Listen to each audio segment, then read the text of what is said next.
اتفاجئت ان الدكتوره ميار طلعت في لقاء وقالت 1 2 3 4 بناء عن حاجه مثلا كانت هي فاهماها غلط، وفاهمه الموضوع ان هي كاتمه شهاده او كاتمه سبب في براءتها.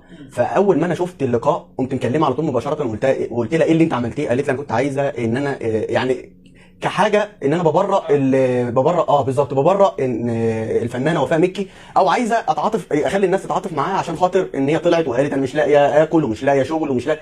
طب انت كتمت الشهاده دي كلها ليه؟ قالت ما كتمتهاش، هي كانت معرضه للتهديد اكتر من كذا سنه.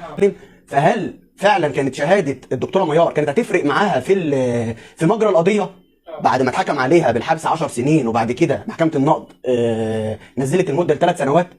وارد ان الورقه دي يكون زوجها اللي حطها لها او اللي اداها لها ساعتها عشان خاطر تسافر معاه. وارد. طب مش مذكور فيها مين الشخص اللي بيهدد؟ وبرضه هي ما كانتش عارفه ان الاولاد دول نزلوا من عند وفاء مكي ورجعوا لها تاني ولا لا. هي كل اللي هي فعلا ان البنات جولها وشافتهم وان زي ما الواقع فعلا اللي هي حكيتها. طب انت قلت ليه ان هم مثلا سافروا البلد؟ يعني عايز اقول لك كتضامنا مع الفنانه وفاء تيجي تستغل بقى هي الترندات الفنانه وتقول لك مش عارفه ايه، انا هشتكيها وهمنع اللي هي منعت الشهاده دكتوره ميار الناس اللي بتتكلم وتقول ان هي بتدور على الترندات تعالوا شوفوا مشاهداتها معديه المليار مشاهده، فبالتالي هي اللي محتاجه ترندات غنيه عن التعريف. الرك على اللي استغل الموقف اللي هي المفروض يعني زي ما بيقولوا خير انت تعمل شر انت تلقى. فاهمني؟ لكن في طب شرعي اثبت الكلام ده فعلا. هي اللي يعني الطب الشرعي قبل ما بيصدر القرار بيودوا له طبعا القضيه او المحضر المثبت، والطب الشرعي بيقول فعلا ينفع يتعمل الجريمه دي في المكان ده ولا لا. طب انت بتقولي ان هم نزلوا من عندك وبعد كده راحوا للدكتوره وفاء للدكتوره ميار وبعد كده رجعوا البلد. طب انت ليه ما كلمتيش مكتب المخدماتيه وطلبت منهم؟ كان ساعتها هينفعك الشهاده. طب ليه ما شهدتيش بحد من جيرانك؟ ما فيش اي حد من الجيران شافوا الاطفال ساعتها وهم نازلين من عندك او والدهم جاي ياخدهم او اي شهاده غير الدكتوره ميار؟ وبعدين شهاده الدكتور ميار شهاده سمعيه ما يعتدش بيها زي قانون الاجراءات الجنائيه لما بيقول لنا، وخصوصا ان هي كانت ساعتها صحاب جدا، فبالتالي كانت شهادتها كانت هتبقى مجروحه. غير ان هي بتقول انا شفت البنات، كانت هتروح تقول ايه؟ هي برضو طلعت بتقول في بعض اللقاءات بتقول ان رجل اعمال قام بابتزازها وغير ذلك من الامور. طيب لو رجل اعمال عايز يبتزك، طب يعني ايه زي ما بيقولوا هيرسم الجريمه ديت عليك انت بس. ليه والدتك اتحبست؟ ليه ابن خالتك اتحبس؟ ليه الفنان اللي هو اسمه ايه احمد البرعي اتحبس؟ كل دول اتحكم عليهم بالسنه واتحبسوا بالفعل. ليه ما طلعتيش اتكلمتي خلال ال 23 سنه ده؟ غير لما هي الدكتوره اللي حبت تساعدك وتخلي الناس تتعاطف معاكي وقالت موقف فعلا كانت حصل يمكن الناس تتعاطف معاكي وترجعي الشغل تاني. يعني ده جزاء الاحسان الا الاحسان. انتهى بعد اللقاء قلت لها ولا هيغير مجرى القضيه ولا هتتبرأ، والكلام ده طبعا مش بكلامي، ده كلام مستندات وكلام قضايا وفي حساسيات الحكم اللي بناء عليه اتحكم عليها. هي بتقول برضو ان والد البنات هو اللي قام بابتزازها وقال لها تنازلي عن الشقه اللي انت مقيمه فيها في مقابل ان انا اتنازل عن القضيه. طب انا في قمه فني وفي قمه شهرتي وفي قمه كذا، واحد جه قال لي تنازل لي عن المكتب في مقابل وانا محكوم عليا ب10 سنين حكم خلاص، وحكم نهائي والحكم غير بات فيه والشهود والطب وكل حاجه اثبتت الواقعه. انا مش هتنازل عن المكتب في مقابل ان انا اطلع براه. طب انا هعرف اجيب غيره بعد ما اطلع. لكن بالتالي كلام متناقض، تقول هنا حاجه وتقول هنا حاجه. وانا برضو انا ماليش خصم معاها ولا انا العدو بتاعها في القضيه. انا طالع اوضح بعض الامور ان الدكتوره ميار، لان في بعض المشاهدين فاهمين الموضوع غلط. طب الدكتوره ميار ليه طلعت تاني يوم تغير كلامها بعد ما قالت ان هي بريئه؟ 3 رجاله شهدوا على وشهاده بصريه مش شهاده سمعيه، في فرق طبعا. فاهمني؟ فهي ما كانتش هتقدم ولا كانت هتاخر. وبالتالي هي اصلا قالت لي ان هي لما رجعت من بره مصر برضه سالت، كان محامي ساعتها المكتب بتاعها او كده قال لها لا شهادتك هتقدم ولا لا، بس هي يعني زي ما بيقولوا تضامنا معاها. لكن هي لو بتدور على الترند ما كانتش طلعت قالت، ما كانتش تاني يوم غيرت كلامها، كانت كملت في الموضوع. لكن هي لما غيرت اقوالها لما طلع الشاهد، والشاهد دوت لو الجهات القضائيه استدعوه طبعا لازم يطلع غصب عنه وهيطلع يشهد. ممكن تكون دي تمثيليه من الاول على الفنانه من الفنانه وفاء على الدكتوره ميار، لكن ده مش دليل قاطع ان الفنانه وفاء ما عملتش كده او عملت. دي حاجه بينها وبين ربنا. لكن انت ما تطلعيش تشهري بواحده وقفت جنبك هتقولي كتبت الشهاده. ما هي سالت لما رجعت قالت الشهاده لا تقدم ولا هتاخر. انا بناشد من هنا لو هي عملت اي حاجه ثانيه او شهرت بيها انا هتوجه على طول برفع طلب عند المحامي العام على طول وهشتكيها بقضيه تشهير وسب وقذف على الدكتوره ميار.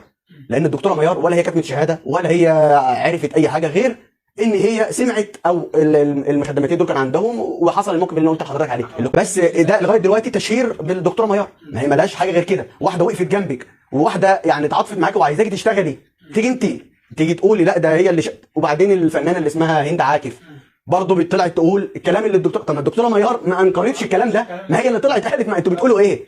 ما هو الا شو وترندات، واللي ما عندوش شغلانه يدور بقى على الترندات وعلى القنوات. 4 دواير نظروا في القضيه، طب شرعي، شهود، غير كمان انا نسيت اقول لحضرتك ان شاهد الصيدليه اللي شهد اللي كان. طب حضرتك انت قول لي بالعقل والساده المشاهدين بالعقل وبالمنطق، شهاده الدكتوره ميار كانت هتقول ان هي سمعت، ولا الدكتور الصيدلي اللي في حساسيات القضيه حضر وقال انا كنت بطلع اغير على الاولاد جوه الحمام؟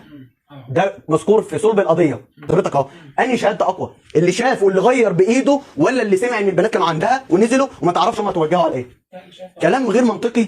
وانا من هنا بقول ان هي لو اي حد اتكلم على الدكتوره ميار باي كلمه او بالتشهير، انا هتخذ ضده كل الاجراءات القانونيه. اذا بوجه برضه يعني حاجه بسيطه غير اللي انا قلته للفنانه هند عاكف، انت عايزه توصلي لايه؟ يعني انت حضرتك بتشككي، انا عايزك بس ترد، بتشككي في الطب الشرعي، بتشككي في 3 شهود، بتشككي في الجيران، وجايه تقول ان الدكتور كانت هي اللي هتغير المجرى القضيه. كلام غير صحيح، وكلام يعني كل ما هو الا تدوير على الترندات، مش اكتر من كده. هي مصدومه من اللي حواليها، نفسيتها تعبانه طبعا بسبب ان هي يعني زي ما بيقولوا ايه، الناس بتقول لك بتدور على الترند. طب يا ناس، طب بصوا على التاريخ بتاع الدكتوره ميار، كل يوم والتاني في برنامجها محقق من اكبر مشاهدات في الدول العربيه، برنامج الاسلامي. طب هي هتعمل ليه كده؟ ولا هي بتدور على ترند؟ لو كانت بتدور كان خلاص يعني قالت الكلام وما غيرتوش خلاص. الناس عشان ما شافوش صلب الموضوع، وثلاث ارباع الناس اللي هم موجودين حاليا ما عاشوش زمن القضيه وشافوا حساسيات الموضوع، وشافوا الطب الشرعي قال ايه، وشاف كان ساعتها كمان قرار نقابه المهن التمثيليه بايقاف الفنان نهائي. فبالتالي الحاجات دي مش عبث، ولا الاحكام عبث، ولا مفيش الكلام ده. القضاء نزيه. لا، وقضيه كمان اتحكم فيها.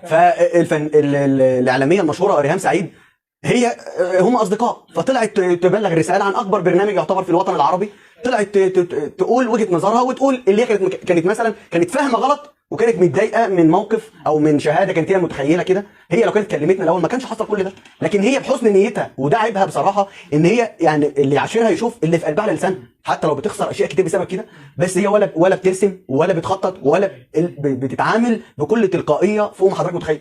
وقبلها اللي بتقول ان انا كنت حاضره الفرح، مش عايز اخش برضه في تفاصيل ماليش علاقه بالشق القانوني يعني. والقضيه متقفله، هي لو شايفه اي مستند يغير تروح لكن ما تروحيش تفضلي تشهري ومش لاقي حاجه تعمليها، وناس قاعده في البيوت بيدوروا بس على الترندات. على حساب ايه؟ هي لو بتدور على الترند بعيد عن حساب اشخاص مفيش مشكله، ربنا يكرمك، لكن انت ما تجيش على حساب واحده متقيه ربنا. ومش عشان انا مش بقول كده عشان المحامي بتاعها، بس صدقني لو تعرف حد يعرفها او صاحبها او طاقم العمل بتاعها او كده، يقول لك حضرتك دي بتتعامل بتلقائيه شديده مع كل الناس.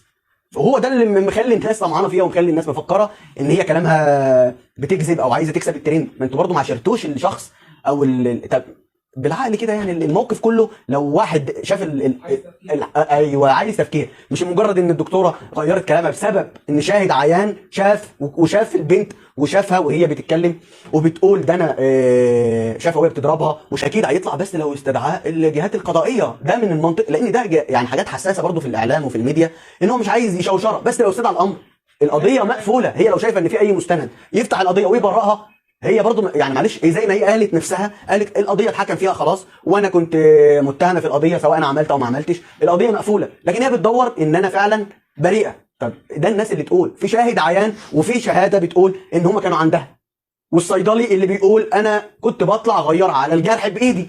فبالمنطقي يعني كانت شهاده الدكتوره ميار هتغير حاجه؟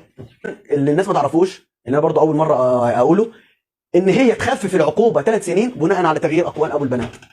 وزي برضو صحفيه كانت ساعتها هي اللي بتقوم برضو ايام القضيه، طلعت برضو من كام يوم اتكلمت، قالت هي نفسها، قالت انتوا، كانت صحفيه اسمها والله مش متذكر اسمها، بس كانت شغاله في جريده الوفد ساعتها في جورنال الوفد، طلعت قالت ان هي كانت معترفه بالقضيه، وقالت انتوا الوحيدين اللي واقفين جنبي ومساندين.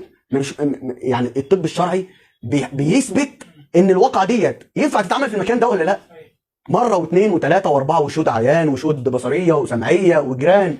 لكن ان هي نزلت، هي يعني مش عايز اقول هل جزاء الاحسان الا الاحسان، معلش، او اي واحد حاسس ان هو مظلوم ولا قدر الله اتحبس وطلع هيطلع يتكلم، هيطلع يبقى ليه صبرت 23 سنه لغايه لما الدكتوره ميار قالت موقف، والدكتوره ميار دعمته، ان قالت ان هو مثلا والدها اللي عمل كده او مش عارفه ايه، بناء على كلام وفاء، وبناء على ان هي برضه عايزه تخلي الناس تتعاطف معاها، وخلاص والموضوع يتقفل وهي تنزل شغلها وتبدا وهي تشتغل. لكن هي ولا دورت على ترند ولا دورت. بصوا على الحالات بتاعت ميار وشوفوا الترندات كل يوم. هي احلى حاجه في الدكتوره ميار برضو ان هي حطت الكلام ده كله ورا ظهرها، لان عارفه ان هي بريئه.